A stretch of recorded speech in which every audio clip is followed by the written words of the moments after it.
Nosso boa noite a todos.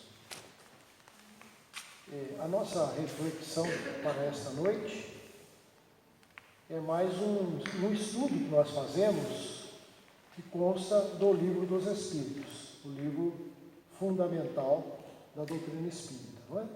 Então hoje a gente vai procurar refletir um pouquinho, falar um pouquinho a respeito a partir da questão 237, quando Allan Kardec coloca ali sobre as percepções, as sensações e sofrimento dos espíritos.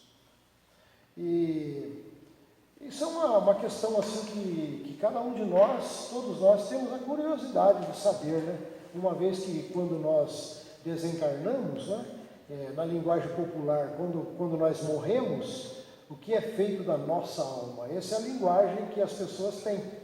As pessoas, inclusive, costumam comentar que depois da morte, o que será da minha alma? Veja que nós já tratamos desse assunto aqui muitíssimas vezes, o entendimento da maioria das pessoas é que você tem uma alma, você tem um espírito para depois da morte, que vai permanecer. E o nosso entendimento espírita é ao reverso, ao contrário. Nós não somos o corpo que tem um espírito, mas ao contrário. Nós somos um espírito imortal, que temporariamente está usando um corpo físico. Portanto, logo, nós não temos uma alma, nós não temos um espírito. Nós é que somos o espírito. Então esse é um ponto fundamental para que a gente possa sempre ter em mente isso. Nós somos o Espírito Eterno, que já pré-existíamos antes deste corpo e continuaremos a existir após este corpo. Então isso é muito importante. Então, como o Livro dos Espíritos é feito, é um questionamento, Allan Kardec faz um extenso questionamento, que são 1019 questões, 1019 perguntas aos Espíritos, perguntas que naturalmente qualquer um de nós faríamos, para entendermos melhor a vida. E o Espiritismo vem lançar luz ao que acontece a todos nós que somos espíritos depois que desencarnarmos.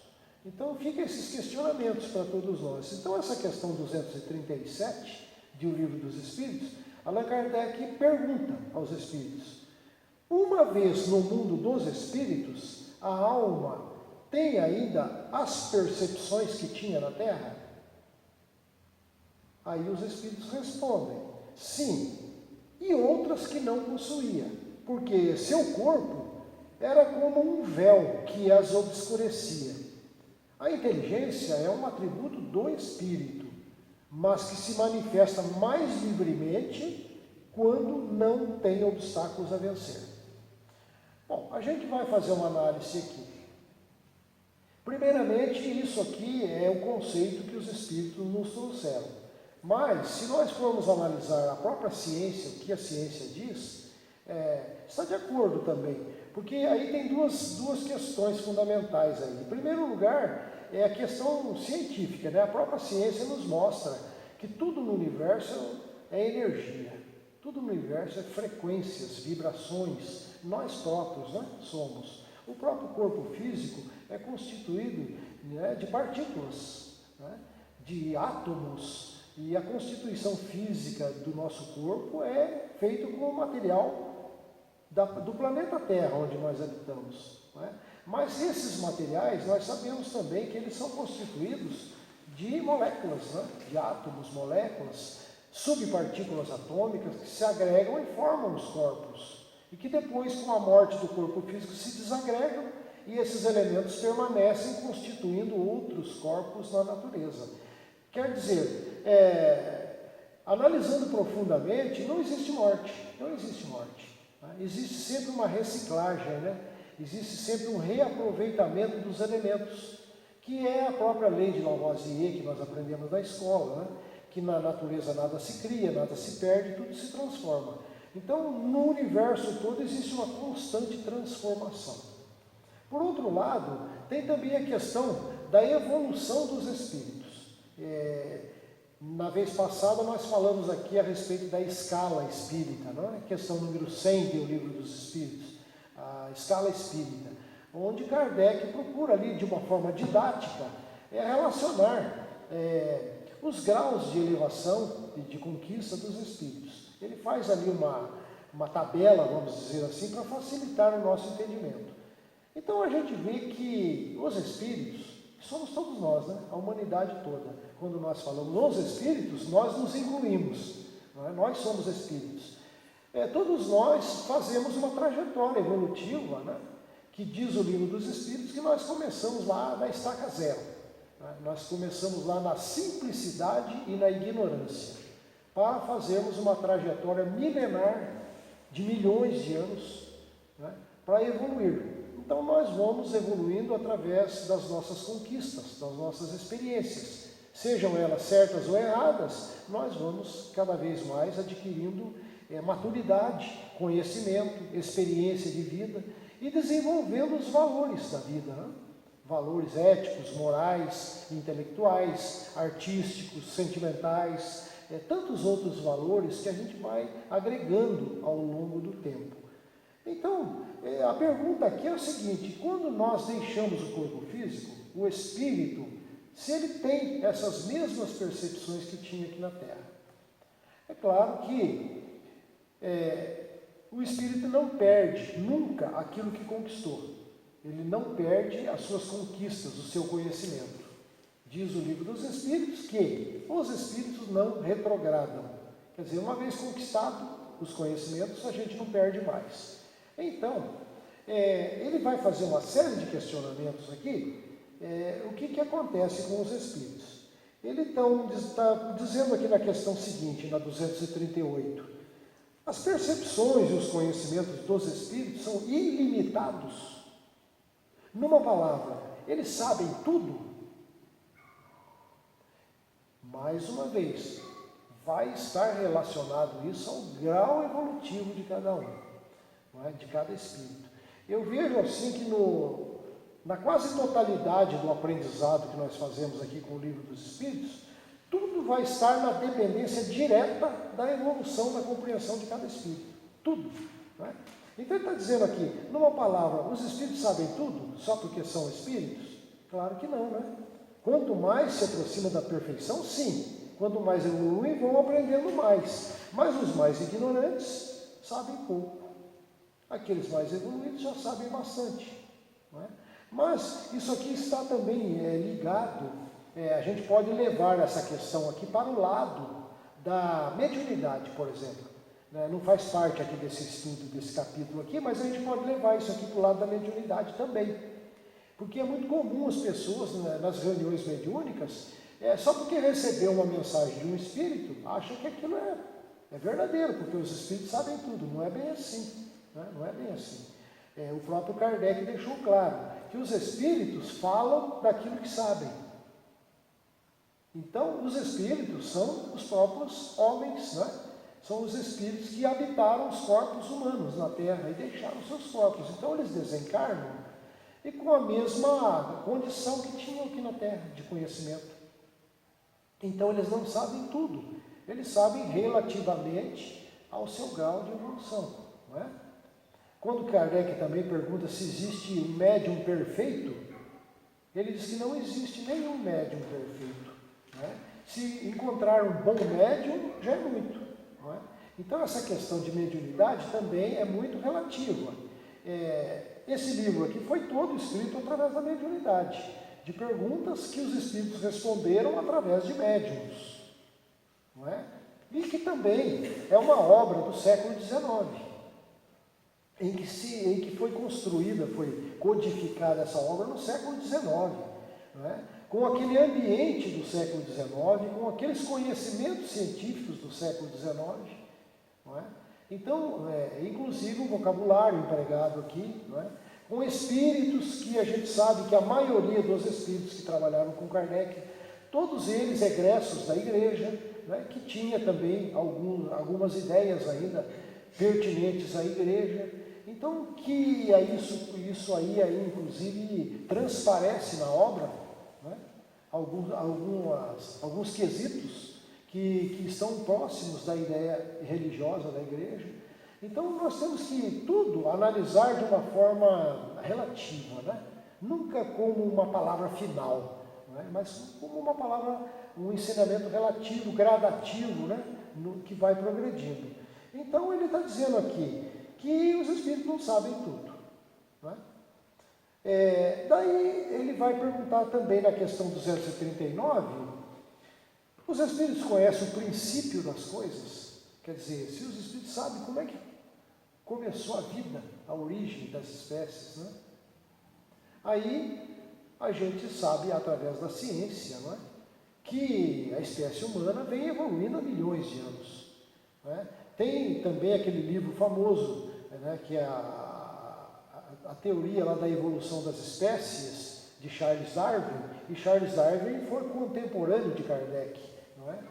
Charles Darwin também fez aquele estudo da evolução das espécies, todas as espécies animais, né, que foram sofrendo mutações ao longo das eras, conforme as suas necessidades de sobrevivência, foram sofrendo mutações e se adaptando ao meio ambiente. Assim também o próprio homem. O próprio homem, ao desenvolver os seus próprios corpos físicos, também desenvolveu o seu cérebro, né, a sua inteligência.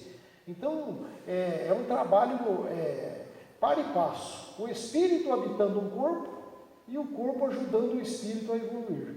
Quer dizer, o espírito usa o corpo como ferramenta de trabalho para evoluir, para desenvolver a inteligência, e ao mesmo tempo ele faz com que o próprio corpo físico evolua, não é? Se nós olharmos a antropologia e a história da humanidade, quando nós éramos ainda trogloditas, né? Nós habitávamos as cavernas ainda, os corpos humanos eram grosseiros ainda, né?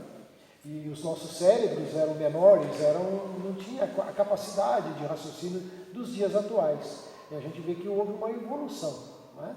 Então, os espíritos evoluem. Então, tudo que nós estudarmos aqui nesse livro vai estar na dependência do conhecimento dos espíritos. Então, se ele está perguntando aqui se os espíritos conhecem o princípio das coisas. O espiritismo nos ensina que o princípio inteligente, porque no universo tem o princípio material e o princípio inteligente. O princípio inteligente é que deu origem a todos nós. Nós viemos do princípio inteligente, quando a nossa consciência ainda era incipiente, né? A gente não tinha muita consciência das coisas, né?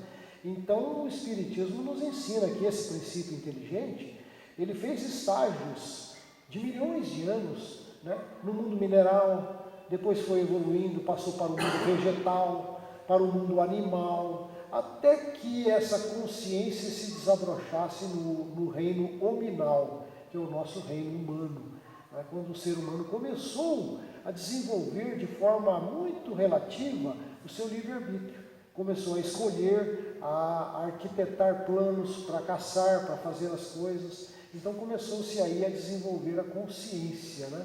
O livre-arbítrio, a escolha, o raciocínio lógico das coisas. Então, é um processo de, já não vamos dizer milenar, mas de milhões de anos, né? De eras, que é essa evolução. Então, para conhecer o princípio das coisas, é difícil para todos nós, né? Dizemos assim que a nossa origem como espíritos se perde na noite dos tempos, né? E na questão seguinte, né, na questão 240, ele pergunta: os espíritos compreendem a duração como nós? Nós aqui na Terra temos relógio para marcar tempo, né? E a gente tem os calendários para marcar os meses, os anos, né? Porque são convenções humanas necessárias para a nossa vivência, para o desenvolvimento dos nossos afazeres terrenos. Nós precisamos dessas convenções. Mas a gente sabe que no mundo espiritual, quer dizer, no cosmos, nós não precisamos disso, né? Existe a relatividade das coisas, né? Lá não se tem tempo, nem hora para as coisas, né? Os espíritos dizem que quando você se lembra do passado, é algo que você está lembrando agora. O passado já não existe, mas você está lembrando agora, né? O mestre que nós temos estudado aí, que chama Eckhart Tolle, também fala a mesma coisa. Ele tem um livro famoso que se chama O Poder do Agora. Então, o que existe para nós todos? Existe o agora, não é? O agora. Porque o passado é uma história que ficou na nossa memória gravada, mas já não tem mais. O futuro é um projeto da nossa atualidade, né? Aquilo que nós estamos fazendo hoje, estamos projetando o nosso futuro. Nosso futuro vai depender do que estamos fazendo agora, construindo agora. Então, ele está dizendo, se os espíritos compreendem a duração. É claro, o Kardec diz assim, fica difícil, inclusive, quando você vai se relacionar com os espíritos, quando se trata de datas, fica difícil os espíritos explicarem em que época viveram. Porque quando você desencarna, você fica fora do tempo, você não tem tempo. Tudo é um agora, é um eterno agora. Se você lembrar há 1000 anos atrás, é um agora. Para a memória do espírito é um agora. É como se estivesse acontecendo agora. Então ele perguntou, os espíritos compreendem a duração como nós? Vamos ver a resposta que os espíritos deram. Não. E é isso que faz com que nem sempre nos compreendeis, quer dizer, aos espíritos, né? Quando se trata de determinar datas ou épocas. Né? Aí o Allan Kardec faz um comentário. Os espíritos vivem fora do tempo, tal como o compreendemos aqui na Terra. Né? A duração para eles anula-se, por assim dizer, e os séculos para nós aqui são tão longos, não passam aos olhos deles de instantes que se apagam na eternidade, do mesmo modo que as desigualdades do solo se apagam e desaparecem para quem se eleva no espaço. Então ele vai desenrolando essas questões. Né? A questão seguinte os espíritos fazem do presente uma ideia mais precisa e mais justa do que nós? Mais ou menos, ele diz, como aquele que vê claramente faz a ideia mais exata das coisas do que um cego. Não é? Como é que os espíritos têm conhecimento do passado? Esse conhecimento é ilimitado para eles? Aí vem a pergunta, aquilo que eu já comentei, né? Eu já antecipei. O passado, quando com ele nos ocupamos, é presente. Então, quando a gente é saudosista, por exemplo, a gente se lembra muito do passado, é um presente. Você traz aquele passado para o momento de agora. Né? E como os espíritos podem conhecer o futuro? Né? Os espíritos conhecem o futuro? Isso também depende da perfeição deles, a resposta dos espíritos. Por isso que eu disse antes, né? Que quase tudo que você estuda no livro dos espíritos, tudo depende da perfeição dos espíritos, do grau de compreensão. Tudo é meio relativo, né? Meio não, é relativo mesmo. Né? Para a gente poder entender as coisas, tudo depende da elevação de cada espírito. Aqui ele faz uma questão assim o espiritismo é feito para filosofar, né? Não é para a gente ler e dizer assim, ó, ponto final, aqui é a última palavra. Tem que filosofar em cima disso, né? Então ele faz a pergunta 243A. Os espíritos que alcançaram a perfeição absoluta têm conhecimento completo do futuro? Completo não é bem o termo, pois só Deus é soberano Senhor e ninguém o pode igualar. Por exemplo, aqui é uma questão que particularmente cada um de nós muda o questionamento, não é? Porque do jeito que está aqui, você está colocando um Senhor lá fora, apartado de você, não é? Porque só Deus é soberano, é só Ele e ninguém pode igualar Ele. Trata-se inclusive de Deus da palavra Ele, né? Como a gente vai mudando os conceitos e o entendimento das coisas, eu particularmente, não é a minha opinião pessoal, né? Eu entendo que Deus está presente em mim, Ele não está apartado. Eu volto para aquela questão que Jesus disse no Evangelho: vós sois deuses, vós podeis fazer tudo o que faço e tudo muito mais. Vós sois luzes, vós sois feitos de luzes, você tem que brilhar a vossa luz. Você tem livre-arbítrio para trabalhar e crescer. Então eu entendo que essa questão aqui, alcançar a perfeição absoluta, Eu acredito que eu não enxergo isso no meu horizonte, a perfeição absoluta. Eu não enxergo.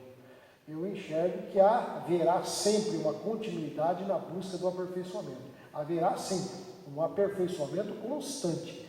Mas dizer que você vai chegar num ponto final e chegou lá e não tem mais nada que fazer, fim da linha, você é espírito puríssimo e não tem mais o que fazer, mais nada. Não sei, ainda não está, né, no meu raciocínio, não estou entendendo isso aí. Eu estou achando que vai haver continuidade da evolução sempre. E eu não entendo mais Deus lá fora, eu entendo Deus na minha intimidade. Aqui, na continuidade é a mesma ideia. A questão 244. Kardec está perguntando, os espíritos veem Deus? Se os espíritos estão vendo Deus? Aí a resposta. Só os espíritos superiores o veem e compreendem. Os inferiores o sentem e o adivinham. Esse ver a Deus, eu acho que também é uma força de expressão, né? Agora, compreender, sim, eu acho que é a palavra correta. Porque compreender o que é Deus, né? Volta lá na questão número 1 do Livro dos Espíritos. O que é Deus? Não é quem é Deus, o que é Deus. Algo incompreensível a todos nós. Na questão 10, os Espíritos dizem que nós não temos um sentido ainda apurado para entender o que é Deus. Então, a gente vai evoluindo, a gente vai fazendo conjecturas a respeito de Deus, a gente vai fazendo ideias progressivas a respeito de Deus, não é? Então, só os espíritos superiores veem a Deus. Se você vê Deus, é porque Deus não está com você, é outro ser separado de você. Para você ver Deus, ele tem que estar separado de você. Agora, compreender Deus eu acho melhor, eu acho uma questão melhor. Compreender, na medida que você evolui, você sente a presença de Deus em si. Você sente que a força de Deus está com você. Aí você lembra da questão que Jesus diz, vós sois deuses. Então a potencialidade está em você, você pode fazer, você tem livre-arbítrio, está em suas mãos o teu progresso. Questão 244. Quando um espírito inferior diz que Deus lhe proíbe ou permite uma coisa, como sabe que isso vem de Deus? E essa é uma outra questão também que é muito relacionada às igrejas, né, às religiões. Essa questão que Deus permite ou não permite. O próprio Livro dos Espíritos tem questões aqui que diz que Deus não permite. Ou que Deus permite por isso, por aquilo.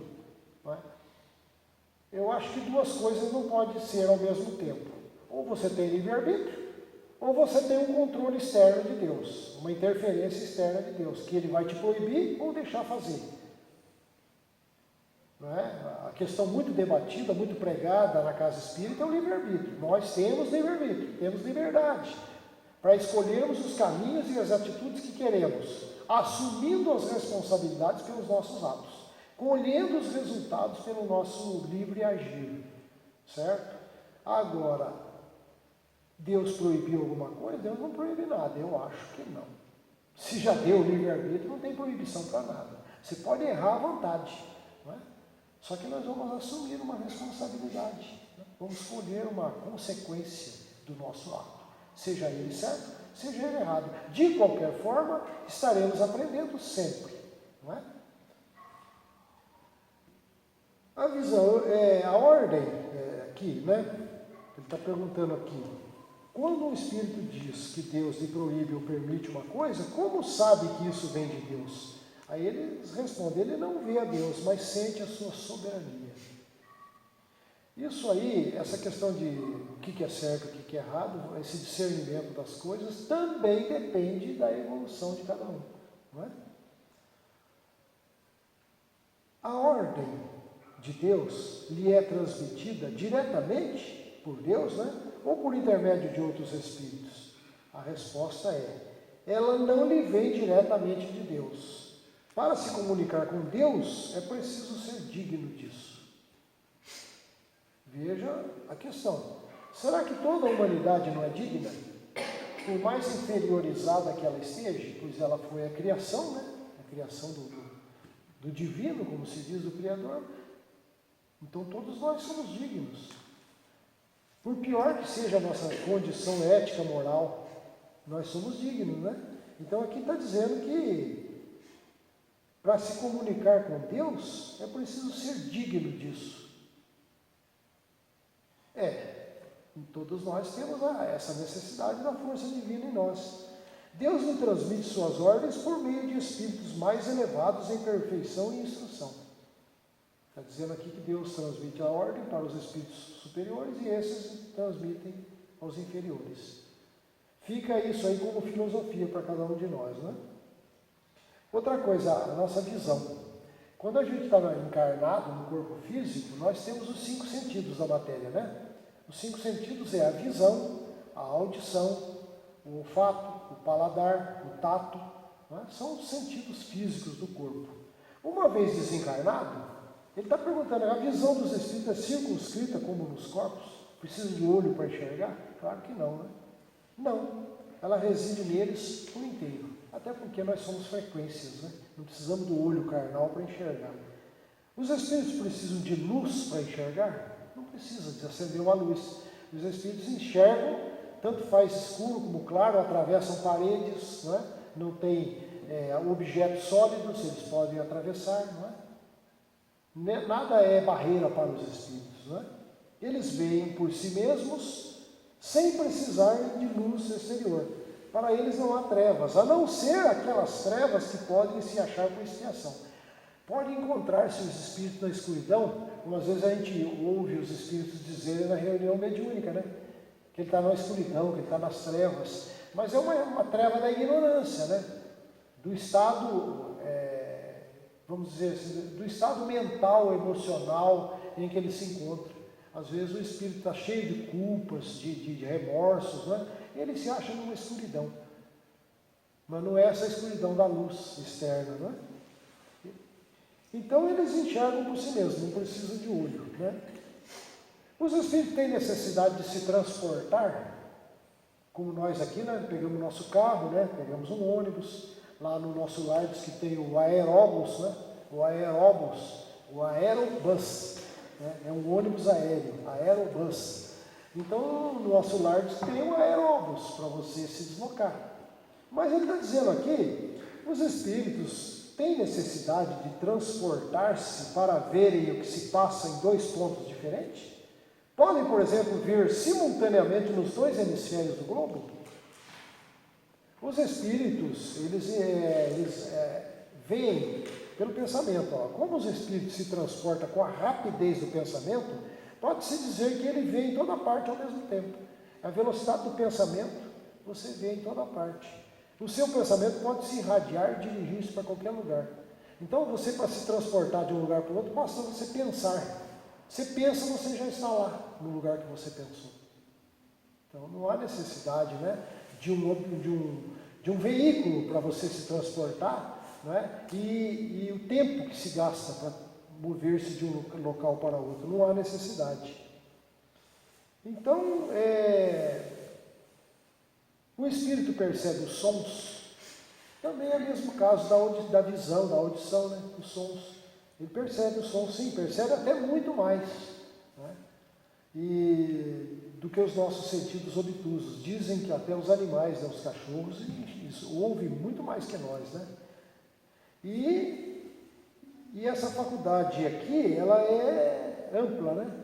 No espírito. Ele percebe sons, percebe tudo. Então, essa faculdade de ouvir e ver está em todo o seu ser, né? Não fica localizado no ouvido, no olho, no nariz, nos sentidos físicos, né? Sendo as percepções atributos do próprio espírito, seria possível subtrair-se a ela, sem se esconder? O espírito só vê e ouve aquilo que quer, né? Isso é dito de forma geral, sobretudo para os espíritos elevados. Mas para os imperfeitos, os espíritos imperfeitos, muitas vezes eles ouvem e veem a revelia deles, que escuta aquilo que não quer, não é? O que possa ser útil ao seu aperfeiçoamento. E os espíritos são sensíveis à música?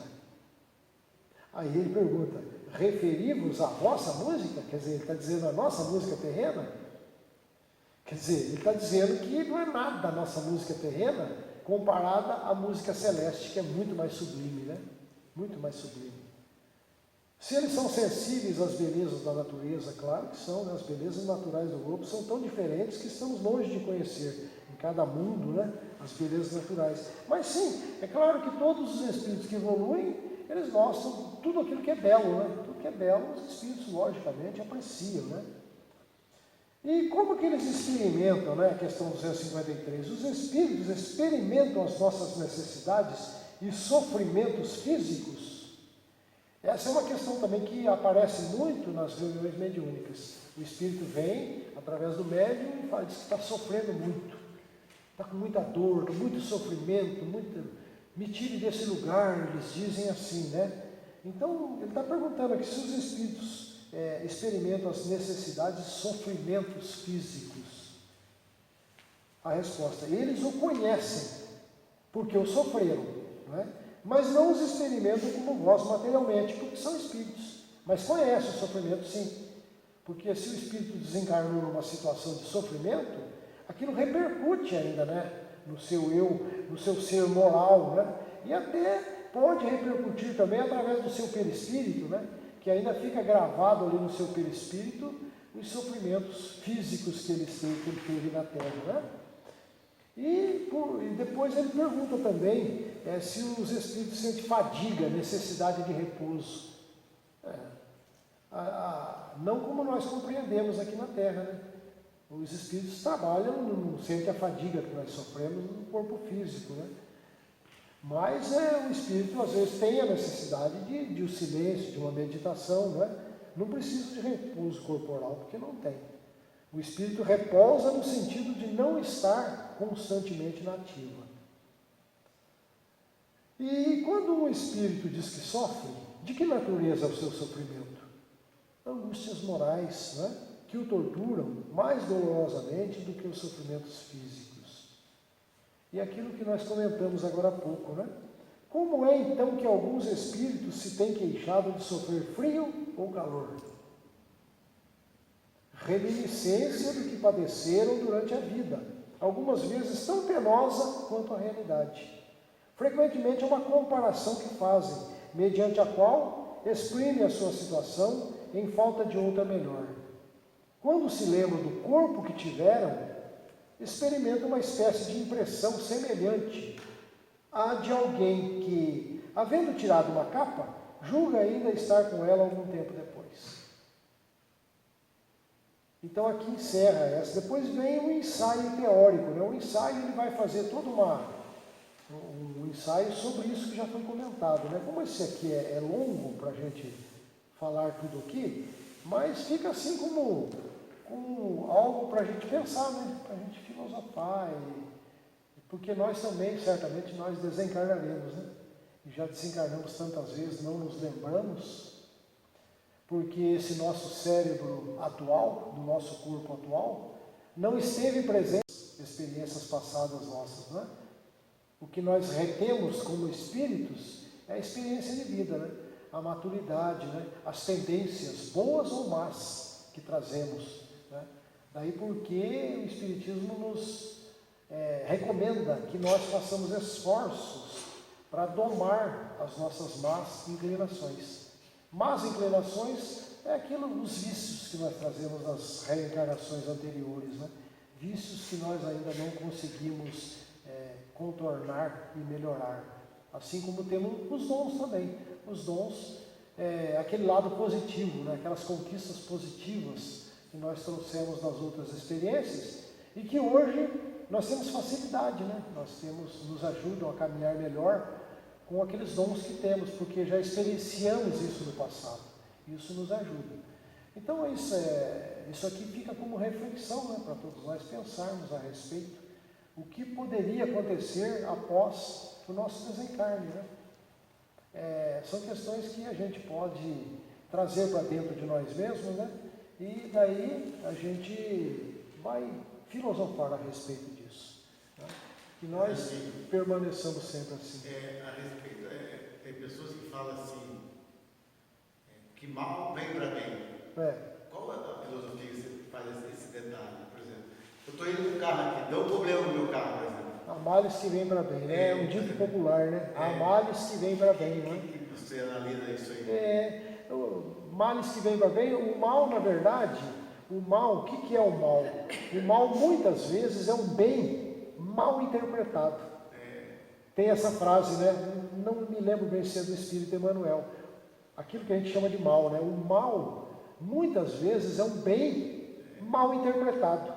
Quer dizer, a nossa visão é um mal, mas aquilo te vai trazer uma experiência para que você não erre mais, né? E que você amadureça diante daquilo que a gente chama de mal, não é? É assim, então, obrigado por essa reflexão.